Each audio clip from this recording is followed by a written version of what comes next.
제267대 새로운 교황으로 미국 프레보스트 추기경이 레오 14세로 선출되었습니다.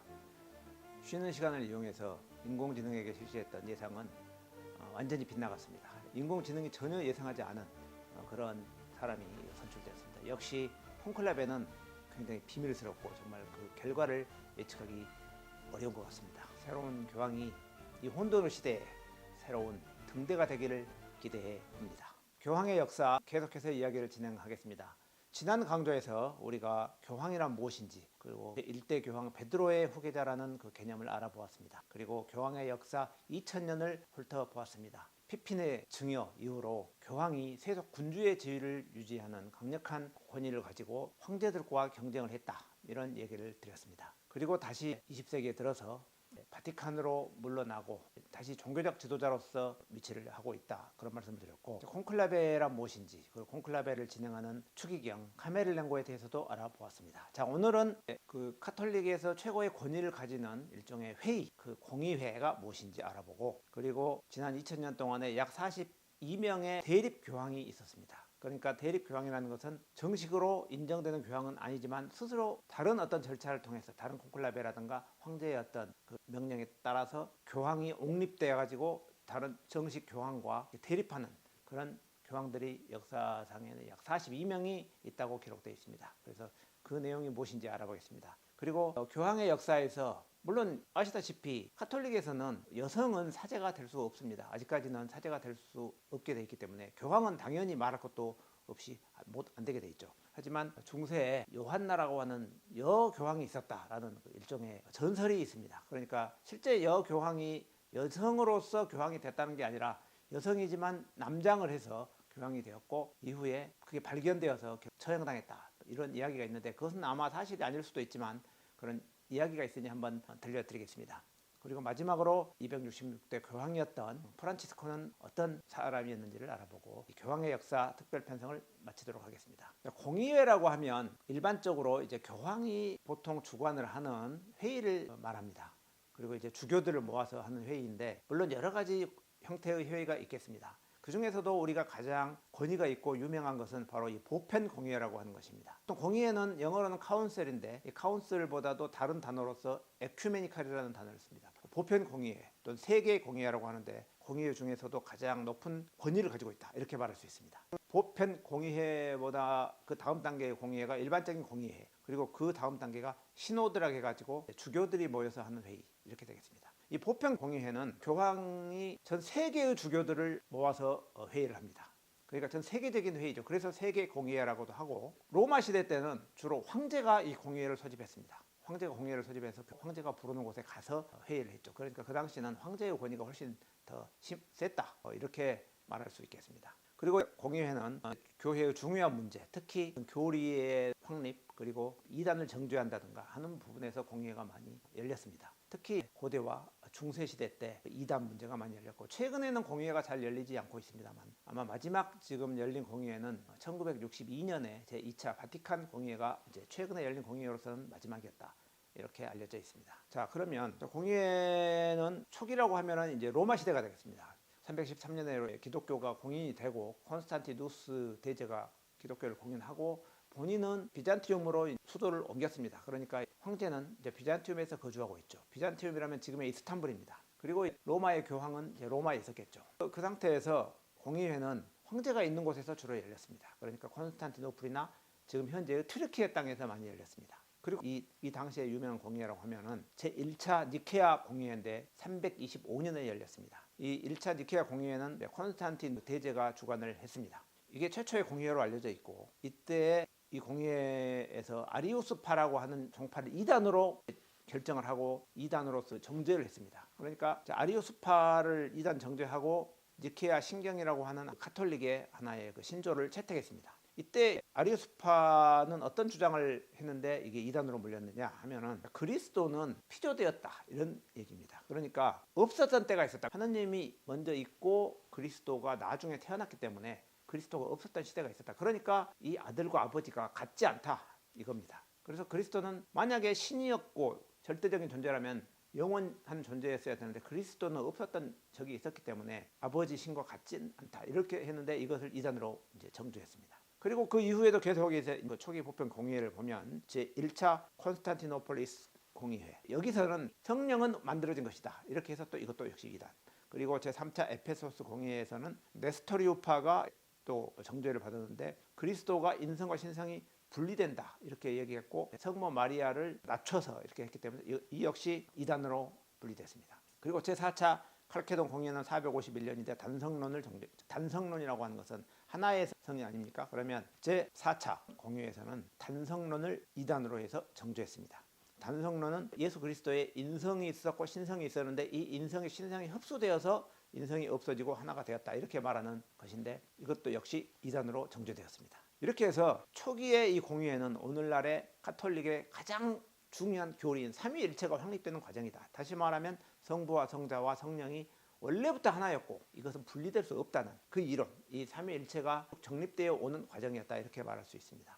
자, 지도를 보면 당시에 로마 시대에 열렸던 공의회가 열렸던 도시들을 보면 이제 오늘날의 이스탄불을 중심으로 해서 그 아래에 있는 칼케돈 그리고 니케아 그리고 칼케돈과 상당히 가깝죠. 그리고 에페소스는 오늘날의 이즈밀이라는 두 번째 큰 도시가 있습니다. 거기에서 열렸습니다. 그러니까 대부분의 공의회가 당시의 튀르키예와 이스탄불 왜냐하면 황제가 거기 있었기 때문입니다. 그러니까 황제가 공의회를 소집한다고 하면 교황은 로마에서 여기까지 상당히 먼 거리를 왔어야 되는 거죠. 그만큼 황제의 권위가 강했다 이렇게 말할 수 있겠습니다. 고대 로마 시대에는 그렇게 이제 주로 튀르키예에서 황제의 주관하에 공의회가 열렸다면 중세 이후에는 교황이 주관해서 회의가 주로 열립니다. 그렇게 해서 중세에는 이제 여러 가지 일이 있었죠. 동서 교회가 이제 분열되었고 또 교회의 분열 그리고 또 종교 개혁이 또 일어나지 않습니까? 거기에 대한 대응 이런 여러 가지 이제 목적을 가지고 공의회가 열렸습니다. 여러 가지 공의회가 있지만 그 중에서 두 번의 공의회만 예를 들어보겠습니다. 콘스탄트 공의회라고 이게 1414년부터 18년까지 열린 공의회입니다. 이 당시는 서방 교회가 대분열한 시기입니다. 그래서 3명의 대립 교황이 있던 시기였는데 결국 이 공의회를 열어서 그 3명의 대립 교황을 전부 폐위시키고 새로운 교황을 세운 그런 공의회입니다. 그리고 이제 얀 후스라고 하는 종교 개혁가가 이때 파문을 당하고 결국 화형에 처해졌습니다. 얀 후스라는 마르틴 루터보다도 훨씬 더 먼저 약 100년 이상 먼저 종교 개혁을 주장했던 그런 사람입니다. 지금의 체코 사람인데 체코 프라하에 가보면 가장 유명한 관광객들이 많이 가는 곳이 구시가 광장입니다. 구시가지 광장인데 거기에 천문 시계탑이 있고 거기에 바로 이 동상이 있습니다. 그래서 저도 프라하 이 구시가 지를 가봤는데 동상이 있는데 그 동상이 사실 누군지 잘 몰랐습니다 당시에는. 그리고 이제 물어보니까 얀 후스의 동상이었다고 했는데 얀 후스가 사실 누군지 잘 몰랐죠. 왜냐하면 사실 우리가 종교 개혁하면 마르틴 루터부터 생각을 하지 칼뱅이라든가 마르틴 루터 또 이런 분들을 생각하는데 얀 후스라는 분은 몰랐는데 체코에서는 상당히 유명한 분이었습니다. 그러니까 그 가장 체코의 중심 되는 위치에 큰 동상이 있었겠죠. 바로 이 사진에 보이는 이 동상이 바로 얀 후스의 동상입니다. 당시에 교황에 대한 교황과 교회의 부패를 신랄하게 비판하다가 결국 교황에게 파문을 당하고 화형에 처해진 인물입니다. 그리고 가장 최근에 열린 공의회 제2차 바티칸 공의회는 어떻게 열렸냐면 당시에 점점 시대가 바뀌어가면서 종교도 사람 중심으로 이제 옮겨옵니다. 그러면서 시대의 변화를 수용해서 가톨릭이 신도 중심으로 종교의 어떤 교리를 바꾸는 이런 계기가 됩니다. 그 여러 가지 헌장을 발표하는데 그 중에서 사목 헌장이라고 하는 현대 세계 사회와 교회 대화를 지향한다 이런 헌장을 발표했고 이때부터 미사를 드릴 때 과거에는 오직 라틴어로만 미사를 드리다가 각 나라의 언어로 이제 각 교회에서는 미사를 드린다. 라틴어는 너무 어렵고 해서 사실 일반인들은 무슨 말인지 모르지 않습니까? 그래서 자기 나라 말로 미사를 허용했고 그리고 여러 가지 개방적인 정책들을 펼친 그런 바티칸 공의회이고 이 바티칸 공의회에서의 결정된 내용들이 오늘날 가톨릭 교회에서의 어떤 모든 미사의 어떤 지침이 되고 있다 이렇게 말할 수 있겠습니다. 공의회에 이어서 대립교황에 대해서 알아보겠습니다. 대립교황은 영어로는 안티포프입니다. 교황과 반대되는 그 개념이다 이렇게 말할 수 있습니다. 역대 대립교황은 42명이 있었다고 이제 알려져 있습니다. 로마의 교황이 있기 때문에 로마의 주교가 원래 교황 아닙니까? 로마의 주교가 있지만 여러 가지 이유로 다른 데서 별도로 교황을 세우고 교황으로서의 여러 가지 행동을 하는 그런 사람을 대립교황이라고 불렀습니다. 이 대립교황도 그 당시에는 각 그 지역에서는 사실상 교황과 같은 권위를 가지고 행세를 했습니다.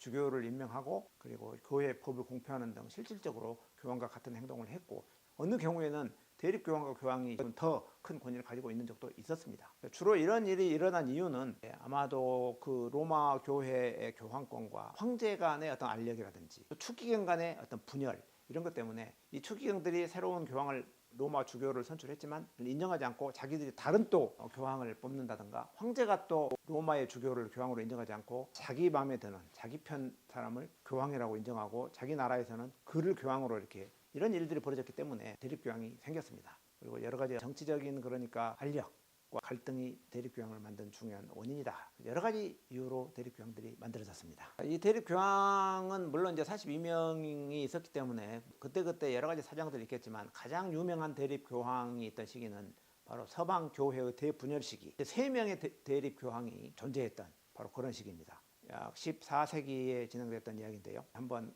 간략하게 보면, 아비뇽 유수가 있지 않습니까? 아비뇽 유수라는 것은 교황의 권위가 떨어져서 프랑스의 왕이 교황을 프랑스에 있는 아비뇽으로 아예 데리고 와버립니다. 그러니까 이제 교황이 아비뇽에서 거주하게 되고 로마에 있는 게 아니라 아비뇽에서 거주하게 되면서 프랑스 왕의 어떻게 보면 꼭두각시처럼 돼버리죠. 그래서 프랑스에서는 이제 교황을 마음대로 좌지우지할 수 있으니까 가장 이제 강력한 왕권을 했던 시기다, 뭐 이렇게 말할 수 있죠. 그랬는데 교황 그레고리우스 11세가 1377년에 로마로 돌아가기를 결정합니다. 물론 프랑스 왕의 어떤 권위가 약간 떨어져 있기도 했고, 교황도 어느 정도 옮겨야 될 거라는 무르익을 시기가 되었다, 이렇게 판단을 해서 아비뇽에서 로마로 그레고리 11세가 갑니다. 그렇게 해서 결국 이 복귀가 성공을 해서 그레고리우스 11세는 로마에 들어옵니다. 그런데 그레고리우스 11세가 로마에 당도하자, 물론 그 오랫동안의 어떤 여정 그 부작용 때문인지 몰라도 그 다음 해에 서거를 해버립니다. 그러니까 콘클라베를 열어서 잘 뽑아야겠죠.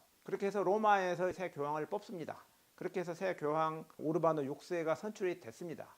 그런데 프랑스의 추기경들이, 물론 프랑스의 추기경도 로마에 왔죠. 그런데 프랑스의 추기경들이 거기서 이제 강력하게 항의를 하고 아비뇽으로 돌아와서 로마에서의 추기경 선출은 폭도였다. 얘들이 정상적인 절차를 뽑아서 뽑은 게 아니라 자기들의 로마 사람들의 어떤 그 폭력 아래서 행해진 비정상적인 선출이기 때문에 그 교황을 인정할 수 없다, 우리 교황을 다시 뽑아야 된다 해서 아비뇽에서 새로운 교황을 다시 선출합니다. 그렇게 해서 아비뇽에서 선출을 해서 클레멘스 7세를 교황으로 세웁니다. 그러니까 이제 클레멘스 7세는 대립교황이죠. 로마 주교는 아니니까. 그러니까 두 명의 교황이, 로마파와 아비뇽, 이렇게 두 명의 교황이 존재했었습니다. 그렇게 해서 쭉 가다가 이제 서로 양쪽이 서로 파문합니다. 이 교황은 저 교황이 이제 이단이다, 파문이다. 그래서 파문, 또 대립교황도 교황을 파문하고 서로 이렇게 파문하면서 갈등이 깊어졌습니다. 그러니까 이제 이게 문제가 심각하기 때문에 1409년에 피사 공의회에서 이거는 안 되겠다, 그래서 두 교황 다 나가라 하고 자기들이 또 새로운 교황을 세우는데, 그게 요한 23세를 선출합니다.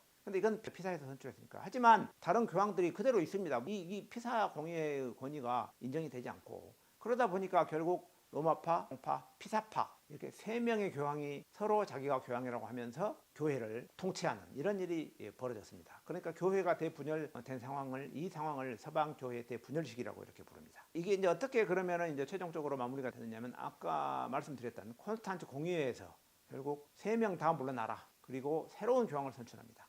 그래서 새 교황 마르티누스 5세를 선출함으로써 비로소 새 교황 체제는 끝나고 다시 로마의 주교 교황이 돼서 통일된 가톨릭으로 가는 계기가 됩니다. 자, 이렇게 대립 교황들이 서로 교황이라고 하는 이런 현상들이 벌어졌다는 것은 어쩌면 이제 교황의 권위에 상당한 타격을 줬다, 이렇게 말할 수 있겠죠. 왜냐하면 교황은 교회의 수위이자 무오류성을 가진 존재라고 알려져 있었습니다. 베드로의 직접적인 후계자로서 교황이 내린 교리는 오류가 없다, 그 어떤 논리적으로 이게 말이 안 되더라도 오류가 없는 신의 명령으로 오류가 없다는 이율성을 가지고 있었는데, 이렇게 교황이 서로 3명이 내가 서로 교황이라고 하면서 이런 모습을 보면, 교황의 무오류라는 것이, 교황은 신적 존재이기 때문에 무오류인데 이런 모습을 보면서 사람들이 교황의 신적 권위를 인정할 수 있겠습니까? 대립 교황의 이런 문제들은 가톨릭의 어떤 권위를 상당히 낮췄다, 이렇게 말할 수 있습니다. 교황의 역사에서 여교황 요한나의 이야기는 하나의 전설처럼 내려오고 있습니다. 가톨릭은 여성은 사제가 될 수 없다는 보수적인 체제라, 이렇게 말할 수 있죠. 오늘날 여성이 진입 불가능한 영역은 사실 이제 거의 없지 않습니까? 그런데 아직까지도 가톨릭에서는 여성은 아직까지도 사제가 될 수 없습니다. 그럼에도 불구하고 여교황 요한나의 이야기가 있다는 것은 그만큼 가톨릭의 성적 차별에 대한 반항이 아닐까, 이런 생각이 좀 들어옵니다.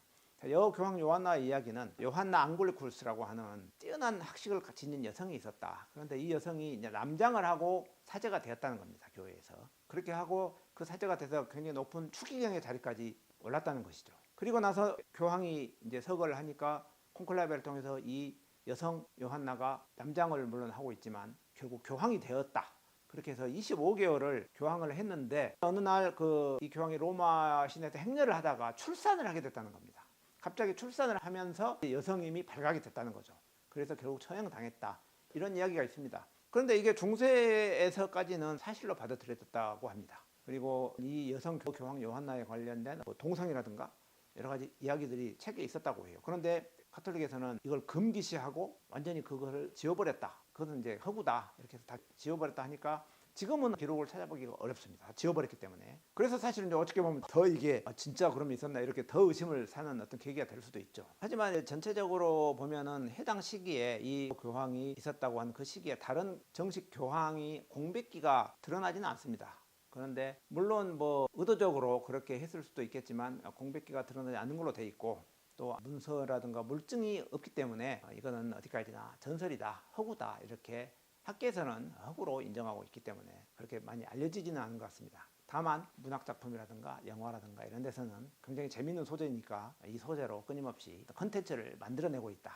이렇게 말할 수 있겠습니다. 제 생각에도 이 여교황이 실질적으로 여성이 남장을 하고 오랜 기간을 한다는 것은 사실 힘들죠. 그런데 여성은 사제가 될 수 없다는 이 가톨릭의 엄격한 남녀 차별, 여기에 대한 반대적인 반대급부로서의 이야기가 이렇게 만들어진 거 아닌가 하는 생각은 듭니다. 교황 프란치스코에 대해서 알아보겠습니다. 교황 프란치스코, 이 프란치스코라는 이름은 아시시의 프란치스코라고 하는 중세시대의 성인에서 따왔습니다. 아시시는 이탈리아에 있는 조그마한 도시입니다. 그래서 이제 아시시라는 도시에 있는 이 프란치스코라는 이 사제가 아시시에서 이런 활동을 했기 때문에 이 성인을 아시시의 프란치스코라고 부릅니다. 아시시의 프란치스코는 원래는 굉장히 부자의 아들로 태어났었지만 어느 날 신의 계시를 받고 가난한 사람을 위해서 이제 활동하기로 결정을 하고 굉장히 가난한 생활을 했다고 합니다. 극단적인 가난, 무소유, 우리나라에서 법정 스님이 무소유, 그래서 아무것도 소유지 않는 이런 개념의 삶을 유지하고 굉장히 자신을 낮추고 그리고 탁발 수도승이라고 하지 않습니까?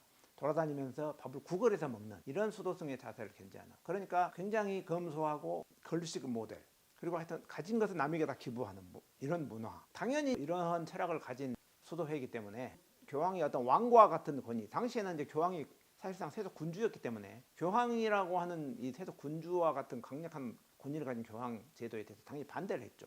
그리고 교회의 어떤 면죄부 판매라든가 이런 것에 대한 부패에 대해서 강력하게 비판의 목소리를 높였던 수도회입니다. 그리고 바로 이 아시시의 프란치스코가 그 수도회를 창시했다 이렇게 볼 수 있죠. 그래서 사실 이 프란치스코는 교황하고는 굉장히 거리가 먼 사람입니다. 오히려 교황의 반대 쪽에서 항상 교황을 반대하고 부패에 대해서 목소리를 높였던 그런 사람이기 때문에 사실 이 프란치스코라는 이름은 교황이 되면서 누구도 이 프란치스코라는 이름을 쓰지 않았습니다. 보통 이제 교황이 선출이 되면 교황은 과거의 성인들로부터 자기 이름을 따옵니다. 그래서 요한 23세 아까 말씀드렸든지 베네딕트 10몇 세 이런 식으로 대부분 과거의 성인을 따오는데 그 성인의 이름을 이미 266대 교황이니까 대부분 사용했기 때문에 지금은 새로운 이름을 찾기는 거의 어렵습니다. 그래서 몇 대 교황 무슨 몇 대 이렇게 나가는데, 자 이번에 교황 프란치스코는 그냥 교황 프란치스코지 않습니까? 교황 프란치스코 몇 대가 없습니다. 그것은 최초로 프란치스코라는 이름을 교황의 이름으로 사용했기 때문입니다. 그래서 프란치스코라는 이름은 교황에 대해서 비판하고 반대했던 사람이기 때문에 아무도 프란치스코라는 이름을 쓰지 않았죠. 어떻게 보면은 교황과는 거리가 먼 성인이었다 이렇게 말할 수가 있었습니다. 자, 그런데 이 프란치스코 교황은 그 이름을 받았습니다. 그러니까 그 이름을 받은 것 자체가 벌써 혁명적이죠. 상당히 이 교회의 변화를 이끌겠다는 강력한 신호를 주었다 이렇게 말할 수 있습니다. 원래 이 프란치스코 교황은 알다시피 아르헨티나 출신입니다. 아르헨티나 출신이고 최초의 남미 출신, 아르헨티나뿐만 아니라 남미 출신 최초의 교황, 그리고 또 예수회라고 하는 또 굉장히 좀 개혁적인 카톨릭 안에 있는 모임인데 거기에 출신. 그러니까 최초가 많죠. 그러니까 이 프란치스코는 최초 남미, 최초 예수회, 그리고 프란치스코라는 이름을 최초로 사용했다. 그리고 프란치스코라는 이름을 사용한 이유는 본인이 그때 사배를 하는 과정 속에서 다른 추기경이 교황이 되니까 가난한 사람을 잊지 마시오, 이런 말을 자기가 들었다는 겁니다. 그래서 가난한 사람을 잊어서는 안 되겠다는 생각으로 가난한 사람 하니까 프란치스코가 떠올라서 이름을 지었다. 그러니까 미리 생각한 게 아니라 그 시점에 가난한 사람을 위한 삶을 살겠다는 의미로 지었고, 실제 266대 프란치스코 교황은 전 세계를 돌아다니면서 약자와 어떤 전쟁의 피해를 받는 사람, 이쪽 편에 서서 항상 이야기를 하고 목소리를 높였습니다. 2014년에는 우리나라를 방문했죠. 우리나라를 방문한 두 번째 교황이었다고 합니다. 우리나라를 방문해서 당시에 그 세월호의 아픔을 같이 나누고, 그리고 우리나라 카톨릭이 들어왔을 때 그 순교자들이 많았는데 그 순교자 124명을 시복식을 거행했습니다. 시복식이라고 하는 것은 카톨릭에서는 가장 높은 단위의 희생을 치른 그 성인을 성인이라고 그러죠. 그 아래 단계는 복자라고 합니다. 성인은 아니지만 굉장히 그 카톨릭의 헌신적인 삶을 살았던 사람을 복자라고 하는데, 우리나라에서 순교당했던 그 카톨릭 박해기에 순교했던 124명을 이렇게 복자의 칭호를 주는 시복식을 서울 광화문에서 거행했었습니다. 그때 이제 프란치스코 교황이 왔었죠. 자, 그래서 우리나라하고도 관련이 깊고, 그리고 이렇게 헌신적이고 희생적인 삶을 살아왔기 때문에 사실 이 프란치스코 교황은 살아 생전에도 마찬가지지만 이렇게 돌아가신 다음에도 세계의 많은 사람들에게 사랑을 받고 있는 것 아닌가, 이런 생각이 듭니다. 이제 새로운 교황 프란치스코의 뒤를 이어서 훌륭한 일 바랍니다. 자, 그래서 이번 교황의 역사 이제 마지막 맺은 말로는 프란치스코 교황이 했던 말을 잊어보겠습니다. 자, 프란치스코 교황이 했던 말입니다. 청소년들의 모임에서 했다고 하는데 이렇게 말했습니다. 일치는 획일성이 아니며 여러분의 문화적, 종교적, 정체성의 다양성은 하나님께서 주신 선물입니다. 이렇게 얘기했습니다. 일치라고 하는 것은 무조건 획일적인 것이 아니고 의견의 일치를 본다는 것은 다양성이 존중되면서 하나의 컨센서스를 이루어가는 과정이 사실 중요하겠죠. 단도직입적으로 이게 옳고 저게 그러고가 아닙니다. 그리고 이 다양성, 저도 항상 강조합니다만 인종의 다양성, 성별, 모든 것이 다 다양하지 않습니까? 이 모든 다양성을 우리가 포용하고 나가는 것이 이게 바로 우리의 문명이고, 그리고 교황께서는 이것을 하나님께서 주신 선물이라고 표현한 것입니다. 우리도 다양성을 포용하면서 이 세상을 넓게 보고 진취적으로 살아가는 그런 삶을 살아야겠습니다. 자, 이제 특별 편성으로 했던 교황의 역사는 마치고 다시 우리는 고대 그리스의 문명 속으로 들어가 보겠습니다. 자, 그리스 문명으로서는 마지막이라고 할 수 있는데, 제가 개인적으로 좀 관심이 깊었던 부분은 만물의 근원, 이것은 뭐 그리스라기보다는 밀레토스라고 하는 오늘날 튀르키예에 있던 도시인데, 만물의 근원이라고 하는 흥미로운 주제에 대해서 이야기해 보겠습니다. 그럼 다음 강좌에 뵙겠습니다. 여러분, 감사합니다.